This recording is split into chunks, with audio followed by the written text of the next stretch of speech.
Eu, pois, no primeiro ano de Dário, o Medo, levantei-me para animá-lo e fortalecê-lo.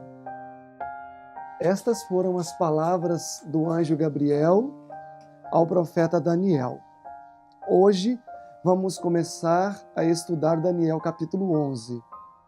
Este capítulo tem sido palco de inúmeros debates, tem sido utilizado para se fazer muitos estudos, alguns coerentes, outros não. Em resultado, a complexidade histórica que tem origem em Daniel 11. Hoje nós vamos começar o estudo desse capítulo e serão algumas partes. O meu nome é Silverino Kiel, sou o fundador do IAG.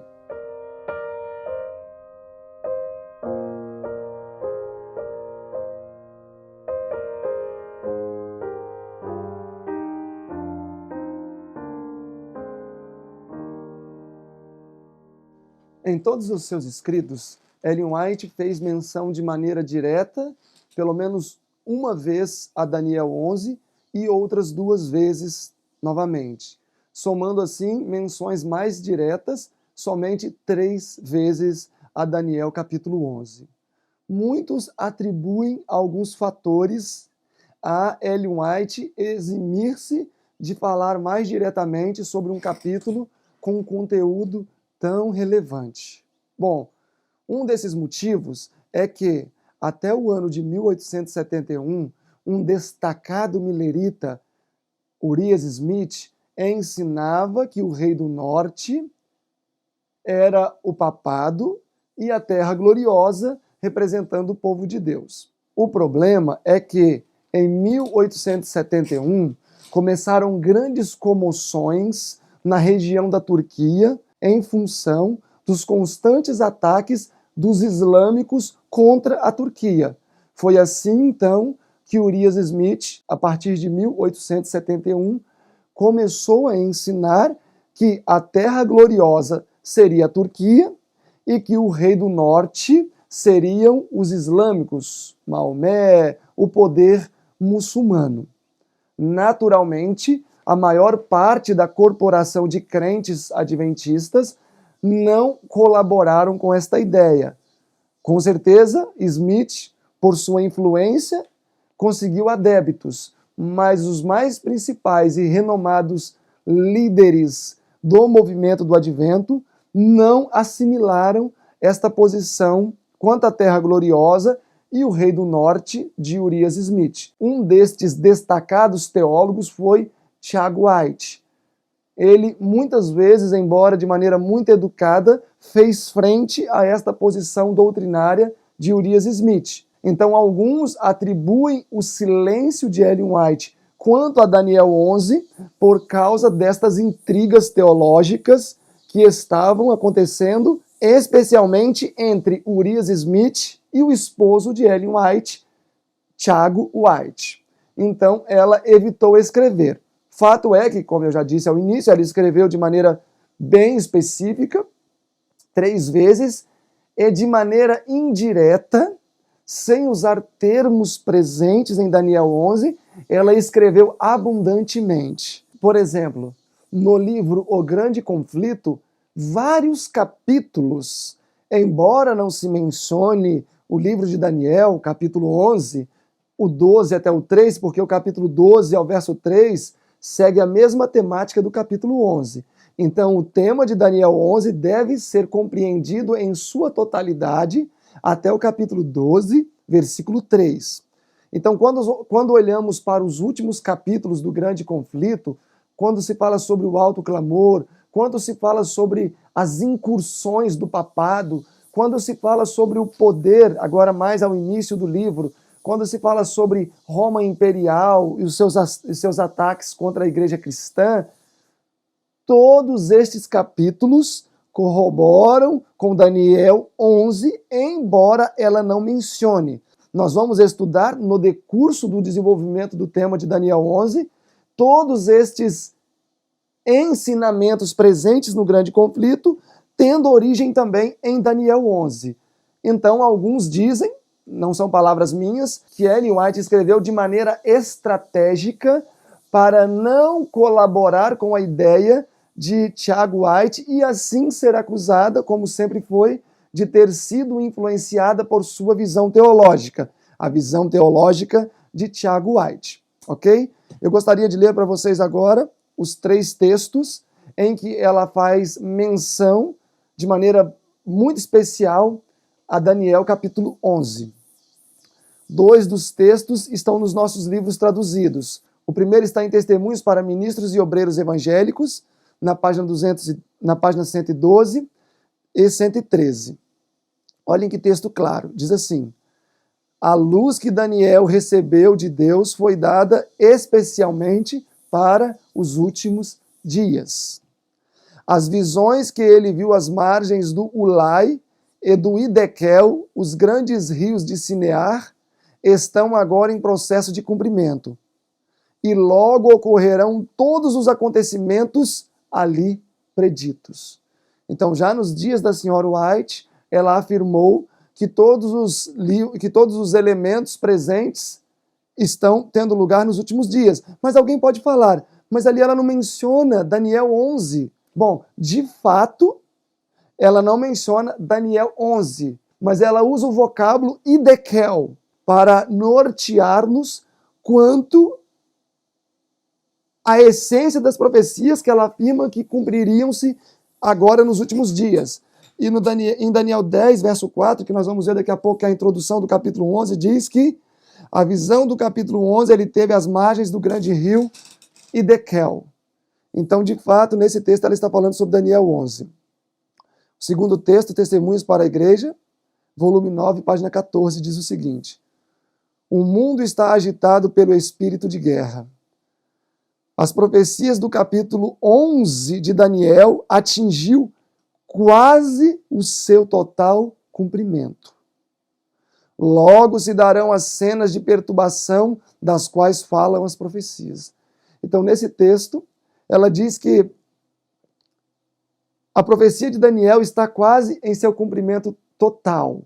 Então, já sabemos que em Daniel 11 estamos na parte final do capítulo. O terceiro texto está em Manuscript Releases, volume 13, página 394. E diz o seguinte: não há tempo a perder. Esperam-nos tempos angustiosos. O mundo está agitado com o espírito de guerra. E logo ocorrerão as cenas de agitação que estão descritas nas profecias. A profecia do capítulo 11 de Daniel está quase se cumprindo completamente.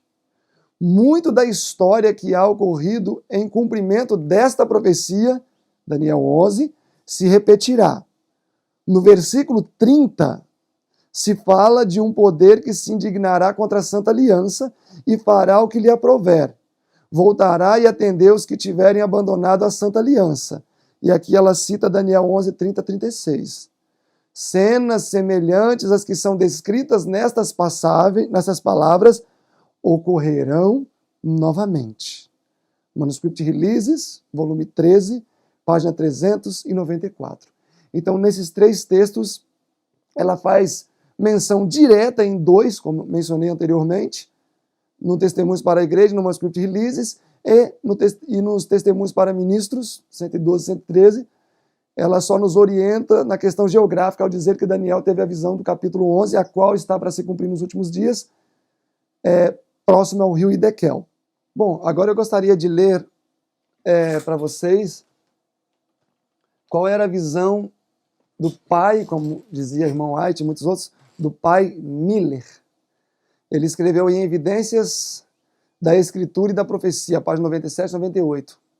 Diz o seguinte, palavras de Miller: o rei do qual se fala aqui, Daniel 11, 36 e 37, é o mesmo que o chifre pequeno que se levantou entre os 10 chifres.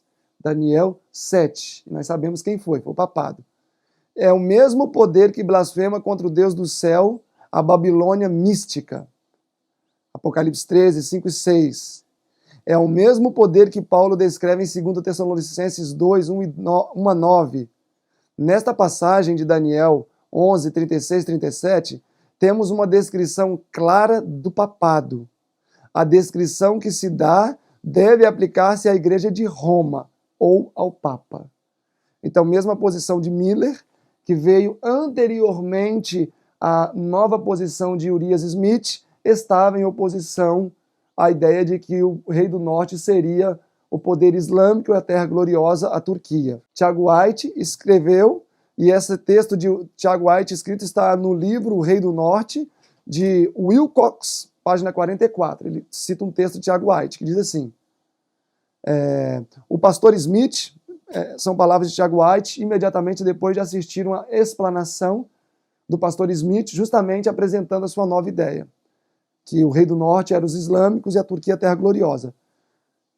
O texto diz, o pastor Smith apresentou um bom discurso sobre Daniel 11, tenho que concordar, e sua interpretação parece plausível, mas se as pernas de ferro e os pés de ferro e barro do capítulo 2 representam Roma, e se o animal terrível e espantoso e o chifre pequeno de Daniel, capítulo 7, representam Roma, e se o chifre pequeno do capítulo 8, que se engrandeceu sobremaneira, representa Roma, então o Rei do Norte representa Roma também.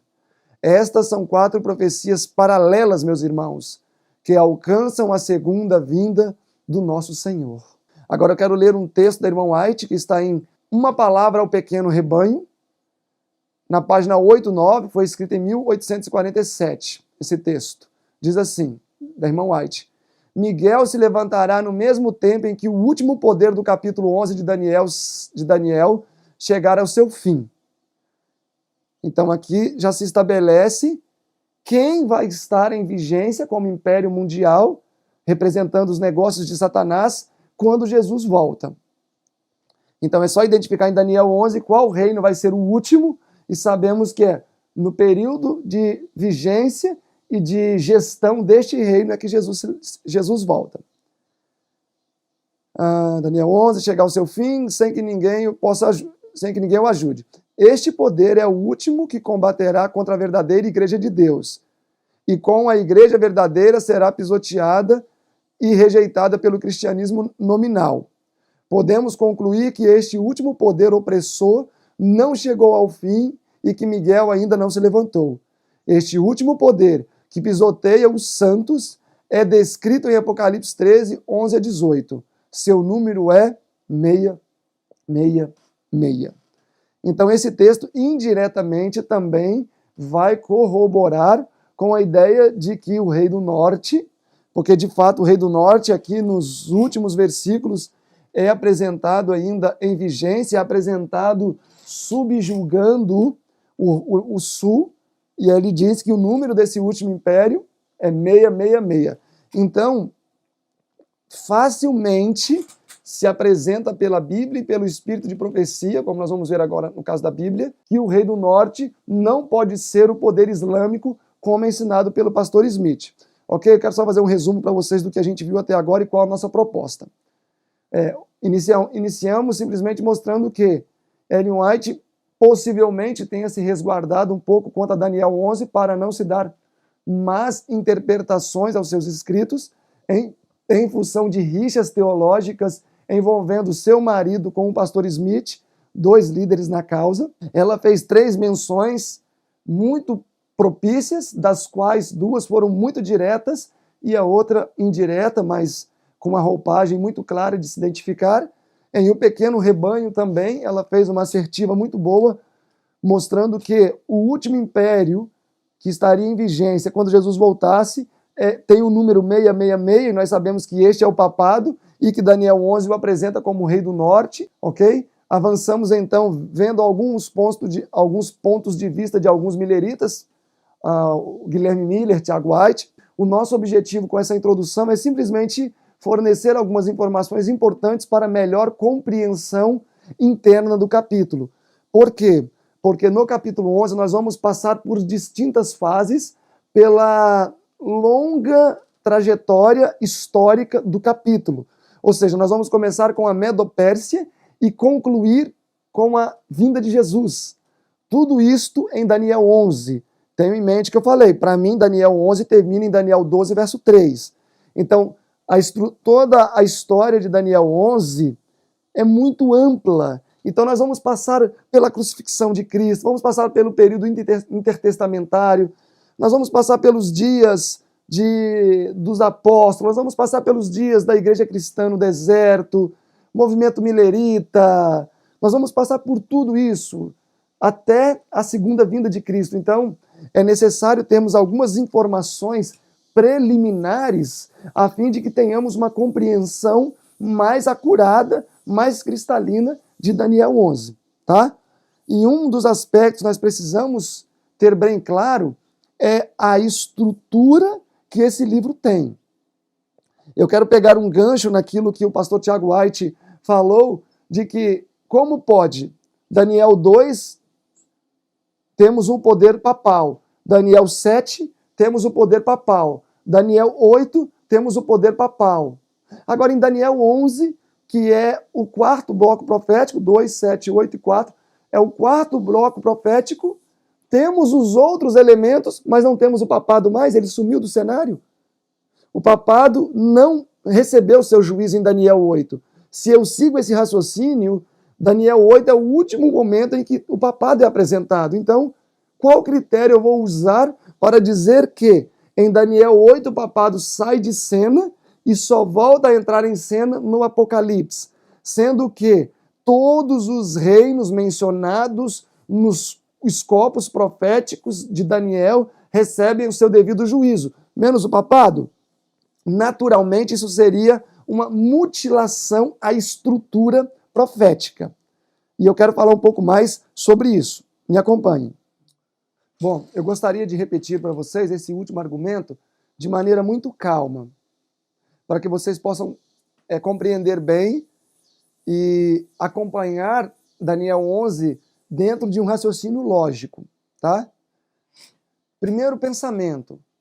Em Daniel, nós temos um princípio, o qual já foi dito algumas vezes, paralelismo progressivo. Trata-se de repetição, ampliação, repetição, ampliação, repetição, ampliação, até chegar ao clímax, onde teremos a ampliação máxima, onde teremos detalhes acrescidos que não existiram nos capítulos anteriores e que vão nos dar toda a clareza naquilo que já estudamos anteriormente. Então notem que Daniel 2 são apresentados todos os reinos que serão repetidos nos sucessivos capítulos, os quais vão ser ampliados. Então, em Daniel 2, temos Babilônia, Medopécia, Grécia, Roma Imperial e Roma Papal. Os 5 impérios que novamente vão aparecer em Daniel 7. Então, Daniel 2 é a nossa base, a nossa estrutura. E nós precisamos entender o seguinte: tudo o que é relevante dentro da estrutura do livro de Daniel, aquilo que vem a partir do capítulo 2, precisa ser mencionado na estátua. Por quê? Porque mesmo que o detalhe seja apresentado em Daniel 2 de maneira muito tímida e isolada, ele vai sofrer ampliações.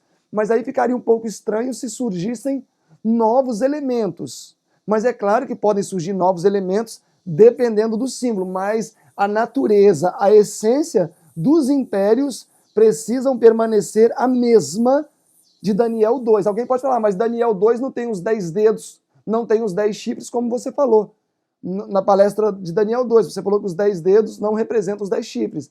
Mas os 10 chifres não são um novo império. É simplesmente a divisão de um império existente. Ok? É Roma imperial dividida. Não é um novo elemento de fato, mas é simplesmente um império que já existia e foi dividido. Então, Daniel 2 é a nossa base, plataforma. Primeiro bloco profético, Daniel 2. Então, vamos para Daniel 7. Daniel 7 são apresentados os mesmos poderes, porém são empregados novos símbolos. Símbolos, de novo, símbolos de outra ordem. Agora não são metais, são animais. E, na verdade, bestas. Leopardo, animal terrível espantoso, urso amalgamado, um leão com asas e tudo mais, andando como gente.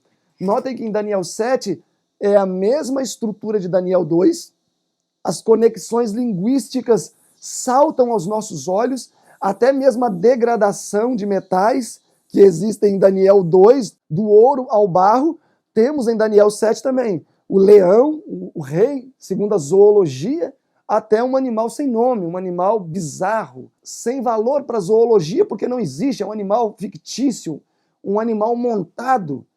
Então, os mesmos elementos presentes, até a cadência, estão presentes nesses dois capítulos. Daniel 2, Daniel 7. Então, Daniel 7 é uma ampliação de Daniel 2. Vamos para Daniel 8, o terceiro bloco profético. Em Daniel 8, repete-se os mesmos poderes, ou não? Bom, alguém pode falar, Babilônia não aparece. Então, por que o rei do norte precisa aparecer em Daniel 11? Naturalmente, Babilônia não aparece em Daniel 8 porque ela estava para cair. Quando se teve a visão de Daniel 8, Babilônia estava em iminência de queda, não tinha sentido ela aparecer em Daniel 8. Por isso que não aparece em Daniel 8. Mas, com exceção deste fato, Babilônia caiu Babilônia. Nós vamos ver que Medopérsia, Grécia, Roma Imperial, Roma Papal, novamente aparece nesse terceiro bloco, Daniel 8. Então, primeiro bloco, Daniel 2, segundo bloco, Daniel 7, terceiro bloco, Daniel 8. E o quarto bloco, Daniel 11. Ah, Silverino, você pulou o capítulo 9 e 10. Não.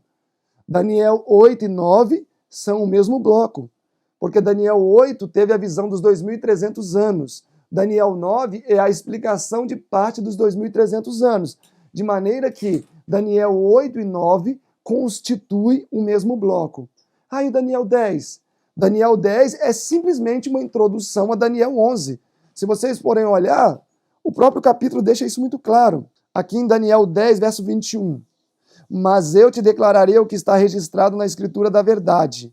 E não há ninguém que me anime contra aquele, senão Miguel, o vosso príncipe. Então seria revelada a Daniel uma palavra que, segundo o capítulo 10, verso 1, envolvia um grande conflito. No terceiro ano de Ciro, rei da Pérsia, foi revelada uma palavra a Daniel, que envolvia um grande conflito. Qual palavra foi revelada a Daniel? Qual palavra foi revelada a Daniel? Naturalmente, o capítulo 11 de Daniel. Porque se você olhar, vai ter esse verso, aí o versículo 4 vai dizer que ele teve a visão diante do rio Idequel. O capítulo 5 em diante vai dizer as descrições ali de Jesus que apareceu, Miguel. Depois Daniel recebe satisfações de o porquê Gabriel demorou a atender as suas orações. No verso 14 ele diz, agora eu vim para te fazer saber o que há de acontecer nos últimos dias. Tudo isso é importante. Eu vim te fazer entender. Falando ele comigo, eu caí ao chão, verso 15. Verso 16, eis que alguém me tocou e eu fiquei de pé. Verso 17, como, pois, o seu servo pode falar estando fraco? Verso 19, e disse, não temas, homem muito amado. Verso 20, e disse, sabes por que vim a ti? Porque agora tornarei a pelejar com o príncipe da Pérsia, saindo eu virá o príncipe da Grécia. Verso 21, mas eu te declarei o que há na Escritura da verdade. Em algum momento, Daniel recebeu a revelação da palavra que o anjo disse que traria? Não. O anjo disse que revelaria uma palavra para Daniel que envolveria grande conflito. E até agora, no capítulo 10, ele não revelou. Mas aí no capítulo 11 ele revela. Então, o capítulo 10 é simplesmente a introdução ao capítulo 11, ok? Voltemos ao raciocínio anterior.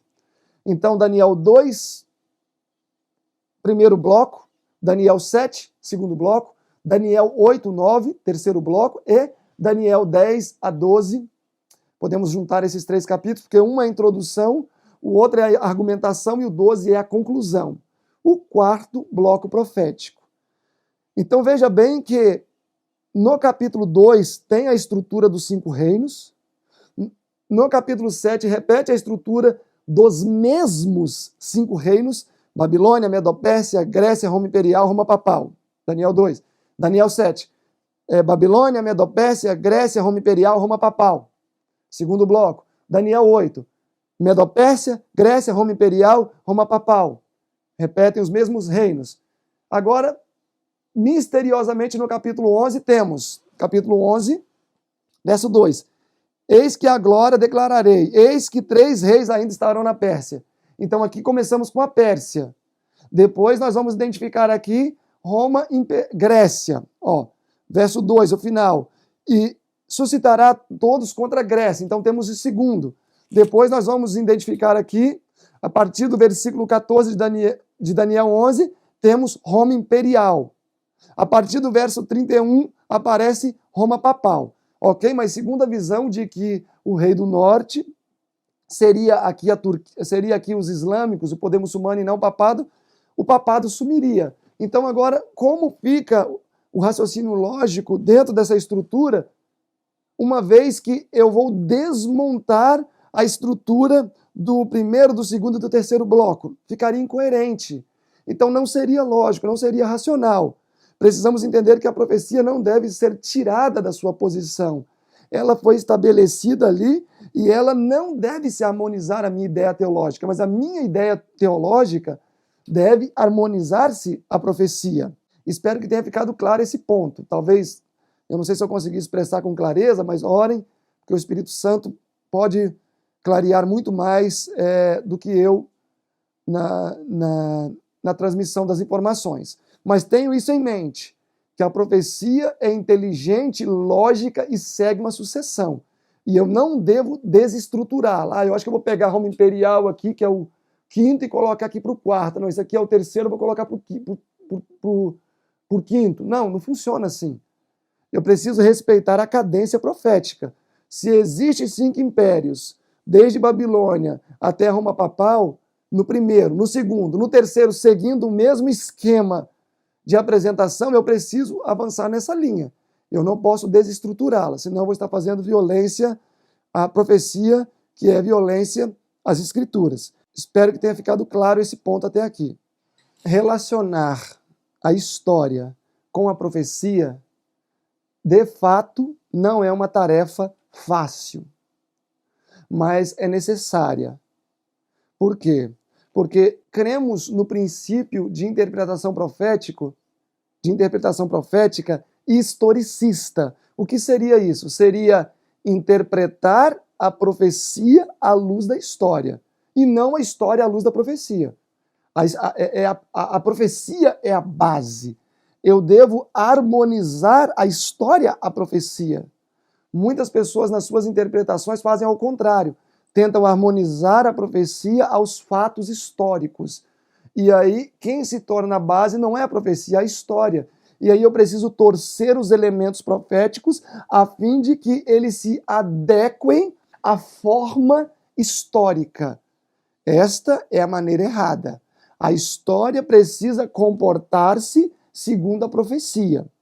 E Daniel 11 justamente tem muitas visões diferenciadas por causa do grande escopo histórico, como já foi dito, e aí necessita-se então de muito conhecimento dos elementos bíblicos, para ver quais elementos bíblicos, no caso da profecia, podem ser corroborados pela história, e não ao contrário.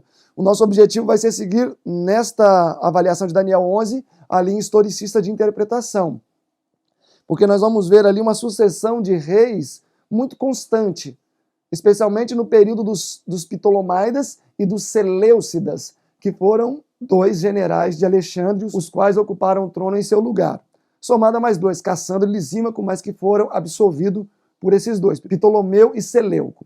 Bom, não vamos agregar mais informações, porque já foram dadas muitas, mas é muito importante que vocês entendam bem esta introdução, a fim de terem uma compreensão mais adequada do capítulo também. No nosso próximo encontro, nós vamos estudar os primeiros versículos referentes ao reino persa. Os medos já não são mais apresentados em Daniel 11, em função de os medos terem perdido a sua posição na visão profética com a morte de Dario I, o rei que assumiu o trono imediatamente depois da conquista de Babilônia por 2 anos. Agradecemos pela atenção e até o nosso próximo encontro.